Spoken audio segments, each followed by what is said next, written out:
السلام علیکم دوستانو، خدای تعالی دې وکړي چې روغ جوړ او تندرست وي. نن د سره داسې ټریک شریکوم کوم کسان چې غواړي هغه اشخاص باندې چې کوم کسان د هغې د ټایم لاین د طریقه خپل پکچر ویډیو شریکوي د دوستانو سره.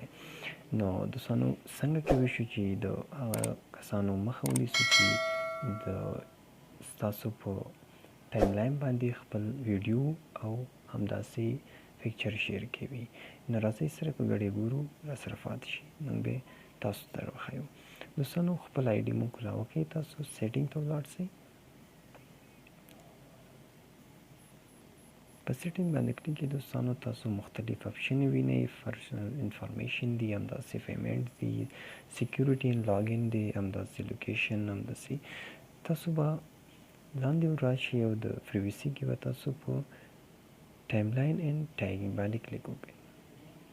دلته تاسو څو اپشنز سترګو کېږي چې تاسو ورته وایي هو کن پوسټ آن یور ټایم لاین، یعنې تاسو کوم کسان کولی شي تاسو په ټایم لاین باندې پوسټ وکړي.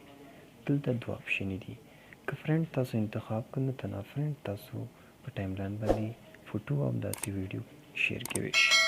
او که چېرته آنلی میمو انتخاب کړو نو تاسو یوازې کولی شئ چې ستاسو په ټایم لاین باندې یو ویډیو او همداسې پکچر ټیکس شیر کولی شئ د دوستانو سره.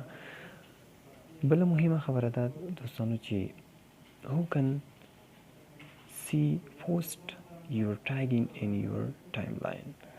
که چېرته ټیګینګ هم بند کړی نه اوسي، کوم کسان چې ستاسو ټیګ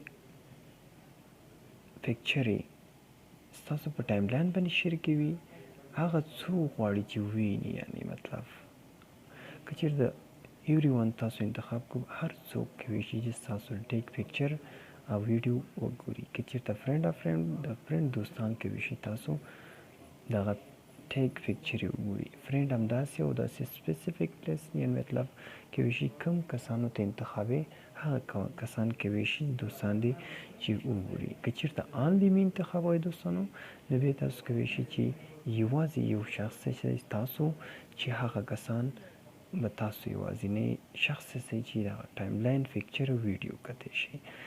دغه عملیه په خپل پروفایل باندې همداسې ټایم لاین باندې اجرا کړئ د سیټینګ د طریقه. که کوم مشکل و موږ سره په کمنټ کې پرېږدئ، موږ به انشاءالله تاسو مشکل تر سره حل کړو. مننه چې راسره مو ویډیو تر اخره وکتله. ښه وخت. الله